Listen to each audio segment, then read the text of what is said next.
Ahojte, vítajte pri sledovaní ďalšieho videa. Toto video je určené pre milovníkov rozbalovačí. Keďže stará kosačka mi vypustila dušu a trávnik rastie ako divý, musel som si zaobstarať novú kosačku. Ako môžete vidieť, bol som v spoločnosti Boel, kde mi odporúčili túto kosačku od spoločnosti Alko. Alko je nemecká firma, kosačka je vyrobená v Rakúsku, čo by malo predstavovať alebo zaručovať dobrú kvalitu výrobku. Táto kosačka na odporúčanie firmy Boel je dobrý pomer medzi cenou a kvalitou kosačky. Jedná sa o benzínovú kosačku s pojazdom označenie 470 BRA Silver Premium. Táto kosačka má predĺženú záruku na 5 rokov.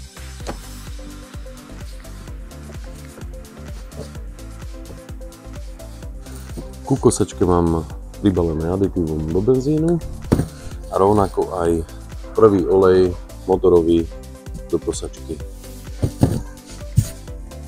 Poďme si to vybrať a poskladať. Ako som už spomínal, máme tu stabilizátor paliva na 10 litrov, máme tu originál olej, odporúčam kúpiť ešte jednu fľašku, lebo prvý olej sa mení po 5 hodinách zábehu, vrchná časť koša, bočný deflektor vyhadzovania. Ďalej tu máme zadnú záslepku vyhadzovacieho otvoru pre koš, keď mulčujete, respektíve kosíte s bočným vyhadzovaním. Spodná časť koša.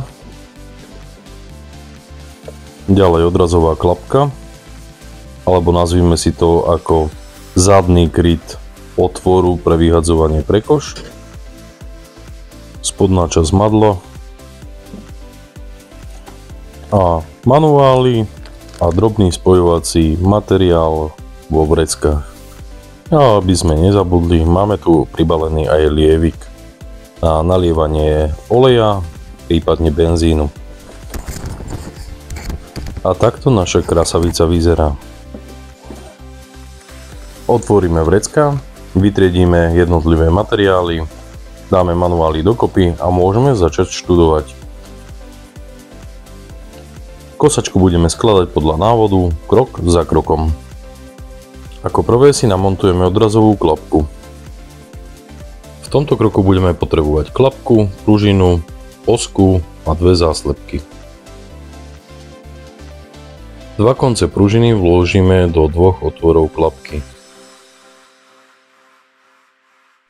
V druhom kroku vezmeme nachystanú klapku s pružinou, vezmeme strednú časť pružiny a vložíme do štvorcového otvoru kosačky. Klapku zaistíme oskou. Oska musí prejsť všetkými uškami. Otvory, do ktorých som vložil osku, zaslepím záslepkami. Je potrebné dávať pozor na správnu polohu. Záslepka má 4 nožičky, v diere sú 4 otvory, musíte ich presne nasmerovať, aby ste nožičky záslepky nezlomili. V ďalšom kroku si namontujeme spodnú časť rukovete.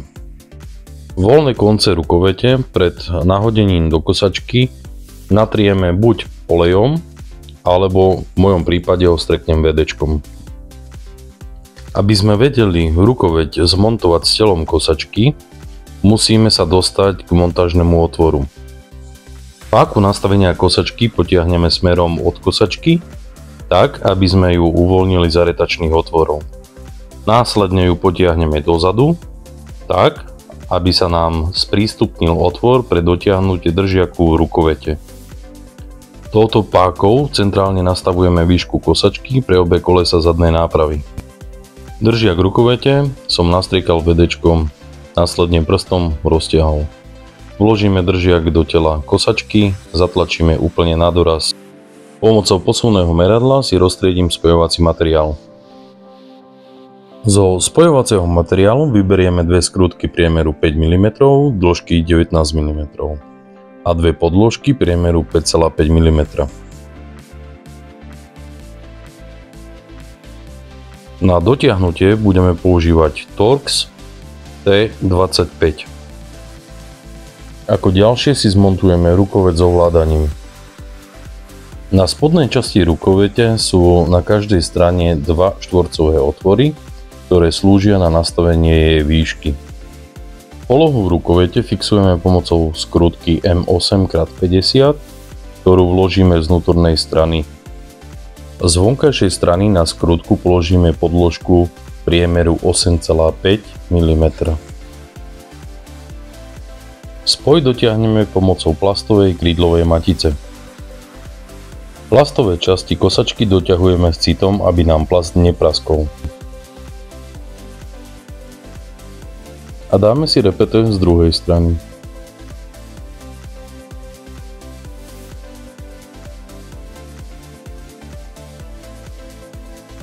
V ďalšom kroku si upevníme držiak štartovacieho lanka.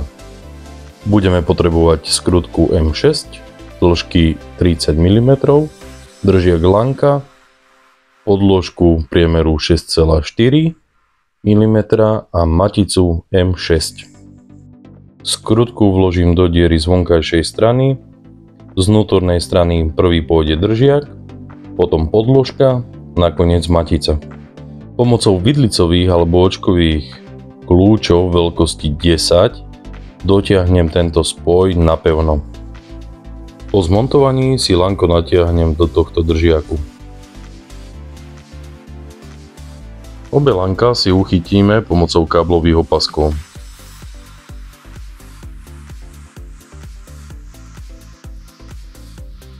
Teraz si zmontujeme hornú časť koša. Pod rukoveď koša vložíme tento plast. Mierne ho prehneme, aby sme ho vložili pod rukoveď a opatrne ho zacvakneme. Z vnútornej strany to musí vyzerať takto. Z vnútornej strany je potrebné namontovať ešte tento plast. Tento diel vložíme na správne miesto, aby nám otvory lícovali. Diel fixujeme pomocou troch skrutiek priemeru 3,5 mm. Skrutky doťahujeme Torxom T10. Môžeme spojiť hornú a spodnú časť koša. Dbajte na to, aby čierny diel vám zapasoval do na to určených vybraní v sivej časti. Je lepšie, keď začnete zo zadnej časti tohto koša.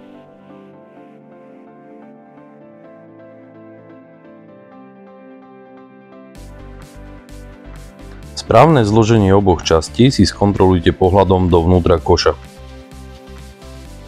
Ak vám diely pasujú, zoskrutkujte ich skrutkami.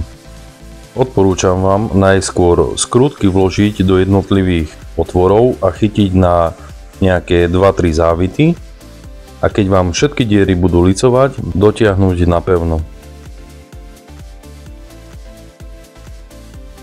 Vložíme klapku do hornej časti koša.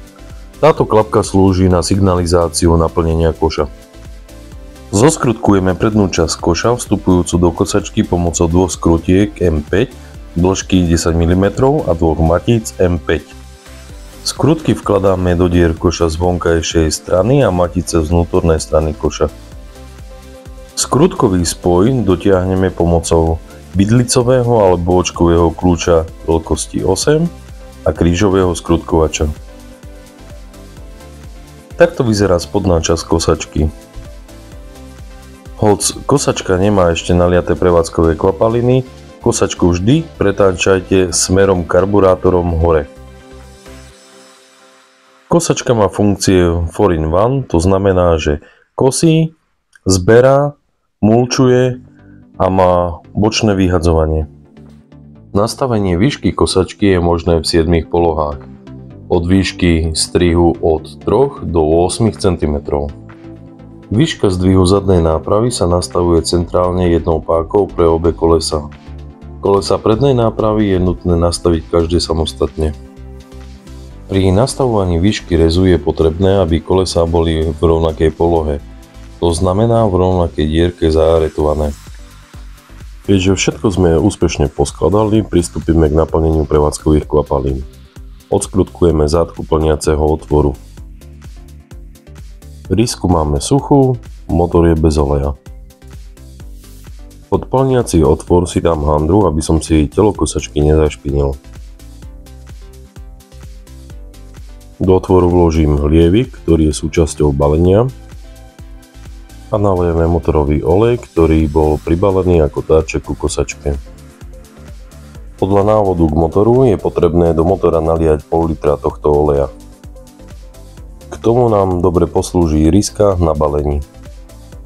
Odporúčam vám, ak kupujete záhradnú techniku so štvortaktným motorom, rovno si kúpte ešte jedno balenie, ušetríte cestu, pretože prvá výmena oleja, takzvané po zábehu, sa robí po 5 hodinách prevádzky. Na kosačke je osadený silný motor Alco Pro s výkonom 2,1 kW. Objem motora je 139 cm3. Ponúka vysokú účinnosť a nižšiu spotrebu paliva.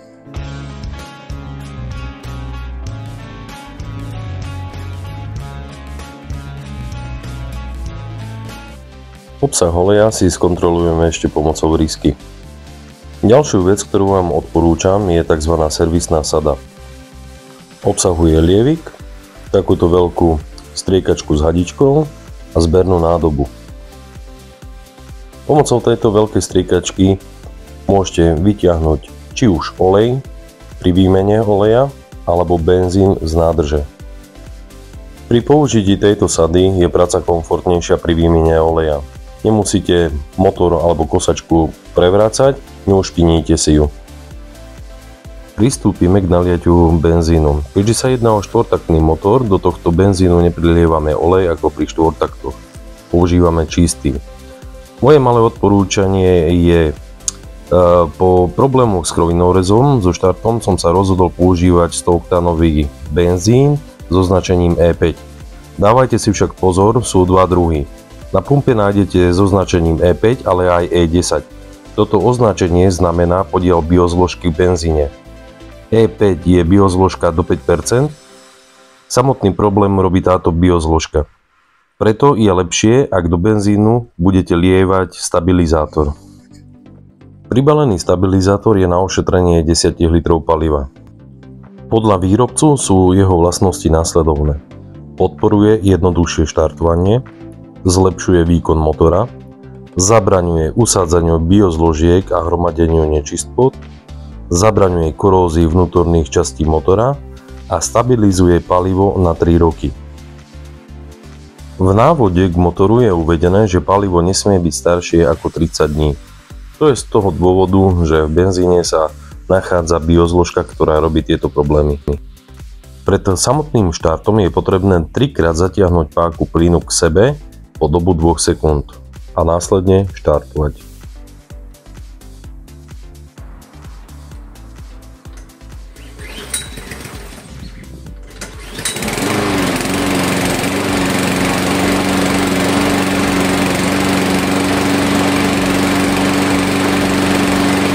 Kosačka nám pekne zaštebotala, čiže všetko máme funkčné, nahodíme kôž.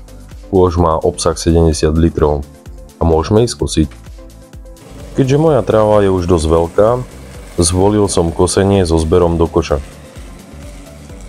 Kosenie je ľahké a bez námahy vďaka jednorýchlostnému pohonu kolies o veľkosti XXL.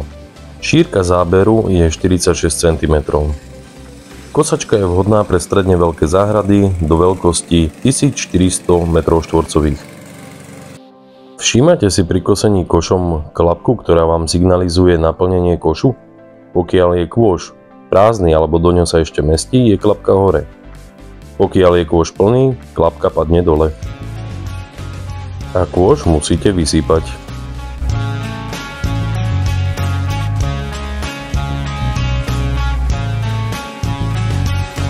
Kosačka obsahuje mulčovaciu sadu. Ak chcete kosiť s bočným vyhadzovaním, musíte na kosačke uvoľniť zaisťovací klip a otvoriť bočný kryt kosačky. Následne na jeho osku zaháknete deflektor bočného vyhadzovania. Aby vyhadzovanie fungovalo, musíte zaslepiť zadný vyhadzovací otvor záslepkou. Túto záslepku rovnako používame pri mulčovaní, ale bez bočného vyhadzovania.